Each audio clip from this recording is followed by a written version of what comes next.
ஆண்டவராகிய இயேசு கிறிஸ்துவின் நாமத்தினாலே உங்கள் யாவரையும் வாழ்த்தி ஆசீர்வதிக்கிறேன். 1 சாமுவேலின் புஸ்தகம் 4ஆம் அதிகாரத்தில் ஒரு சம்பவம் குறிப்பிட்டு சொல்லப்படுகிறது. இஸ்ரவேல் ஜனங்கள் பெலிஸ்தருக்கு விரோதமாக யுத்தம் செய்ய போகிற ஒரு சம்பவம், அதை நம்மால் பார்க்க முடியும்.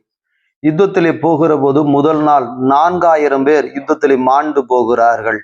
இப்போ ஜனங்கள் எல்லாரும் கூடி ஒரு யோசிக்கிறார்கள், நாம் யுத்தத்தில் இப்படி பின்வாங்குவதென்ன, இப்படி ஏமாற்றத்தை சந்திப்பதற்கு காரணம் என்ன என்று யோசித்து அவர்களுக்குள்ளே ஒரு எண்ணம் தோன்றுகிறது. கர்த்தருடைய உடன்படிக்கை பெட்டி நம்மிடத்தில் வந்தால் நாம் இந்த யுத்தத்தில் வெற்றி பெற்று விடுவோம் என்கிற ஒரு நம்பிக்கை அவர்களுக்குள்ளே இருக்கிறது. ஏனென்று சொன்னால், கடந்த நாட்களிலே இஸ்ரவேல் ஜனங்கள் உடன்படிக்கை பெட்டி எடுத்துக்கொண்டுதான் அநேக இடங்களில் யுத்தங்களை செய்து வெற்றிகளை பெற்றார்கள்.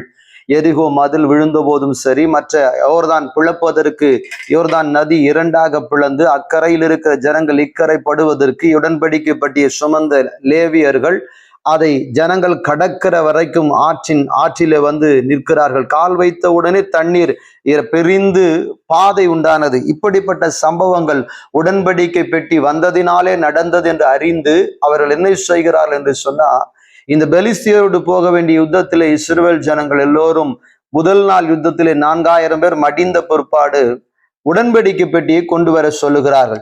ஏலியின் பிள்ளைகள் அதை கொண்டு போகிறார்கள். கொண்டு போன உடனே அங்கே ஒரு வசனம் அழகாய் சொல்லப்படுகிறது.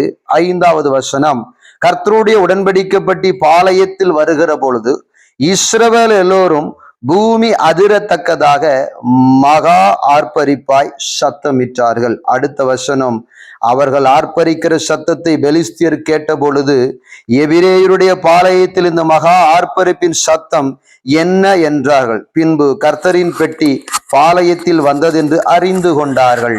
அல்லேலூயா.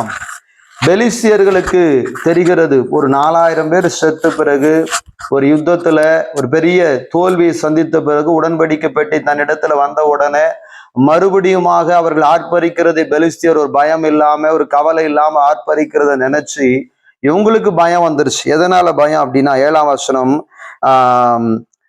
8ஆம் வசனம் அழகாய் சொல்லப்படுகிறது. 7-8 பாருங்களேன். 8ஆம் வசனத்தை வாசிக்கிற, அந்த மகத்துவமான தேவர்களின் கைக்கு நம்மை தப்புவிப்பர் யார்? தேவர்னு சொல்றாங்க, அது அவங்க நிறைய கடவுள்கள், பெலிஸ்தியருக்கு நிறைய கடவுள்கள் இருக்கிறதுனால அவங்க அப்படி சொல்றாங்க. நம்முடைய தேவன் ஒருவரே. ஆமேன். அடுத்தது என்னன்னா, எகிப்தியரை சகலவித வாதைகளினாலும் வனாந்தரத்தில் அடித்த தேவர் இவர்தானே.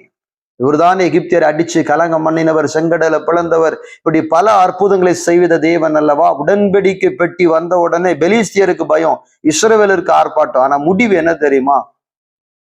இஸ்ரவேலர் திடமனதாய், பெலிஸ்தியர் திடமனதாய் யுத்தம் பண்ணினாங்க. இஸ்ரவேலர் முறிந்து ஓடினார்கள். நம்ம நினைக்கிறோம் பயங்கரமான ஆர்ப்பாட்டம், பயங்கரமான ஒரு வித்தியாசமான காரியங்களை செய்து கர்த்தர் நம்மோடு இருக்கிறார் என்று நினைத்து நாம் செய்து கொண்டிருக்கிறோம். இல்ல, கர்த்தர் இல்ல அந்த இடத்துல.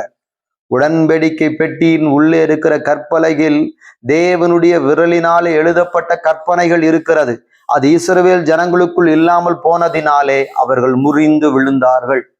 இன்றைக்கு நான் உங்களுக்கு சொல்றேன், எனக்கும் சரி உங்களுக்கும் சரி, தேவ பிள்ளைகள் யாவருக்கும், நம்ம கிறிஸ்தவர்கள் என்ற பெயர் மட்டும் நம்மளை காப்பாத்திராது. நம்ம நார்மலான ஒரு கிறிஸ்டியன் லைஃப்ல இருக்கிறோம், அது நம்மளை காப்பாத்தாது. கர்த்தருடைய வார்த்தை உங்களுக்குள்ளும் எனக்குள்ளும் எழுதப்பட்டிருக்க வேண்டும். இந்த வார்த்தை இல்லாம ஒரு ஆர்ப்பாட்டம், இந்த வார்த்தை இல்லாத ஒரு ஆராதனை, மனம் திரும்புதல் இல்லாத ஒரு ஆராதனை, உணராத ஒரு ஆராதனை, உணராத ஒரு செயல்பாடு எந்த காரியத்துக்கும் பலன் அளிக்காது. இஸ்ரவேல் ஜனங்கள் கர்த்தர் நம்மோடு இருக்கிறாரா இல்லையா என்கிற உணரவே இல்லை, உணராமலேயே போயிட்டாங்க. எவ்வளோ பெரிய ஆர்ப்பாட்டம், பெலிஸ்தியருக்கு பயங்கர பயம் வந்துருச்சு. ஆனா ஜெயிச்சது யாரு? பெலிஸ்தியர். அப்படின்னா என்ன அர்த்தம்?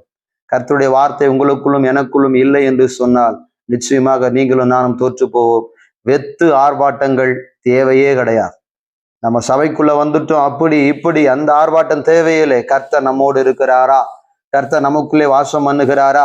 கர்த்தருடைய வார்த்தை எனக்குள்ளே இருக்கிறதா? கர்த்தர் என்னோடு இருக்கிறாரா? கர்த்தர் என் குடும்பத்தில் இருக்கிறாரா? கர்த்தர் என் பாளையத்தில் உலாவுகிறாரா? கர்த்தர் நான் செய்யும் வேலைகளில் இருக்கிறாரா?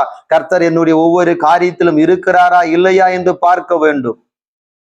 நேரம் நமக்கு போராட்டங்கள் இல்லாமலாம் இருக்காது. அதன் மத்தியில தான் ஆண்டவரை பார்க்க முடியும். நெருக்கங்கள் இருந்தாதானே கர்த்தர் செய்கிற செயலை நம்மால பார்க்க முடியும். எனக்கு ஏன் இந்த நெருக்கம்? நிச்சயமா அந்த நெருக்கத்துல கர்த்தரை பார்க்க முடியும், போராட்டத்துல கர்த்தரை பார்க்க முடியும், அவர் செய்கிற செயலை பார்க்க முடியும். ஆனா பெலிஸ்தியர் பயந்தார்கள், இஸ்ரவேலர்கள் ஆர்ப்பரித்தார்கள். முடிவு என்ன?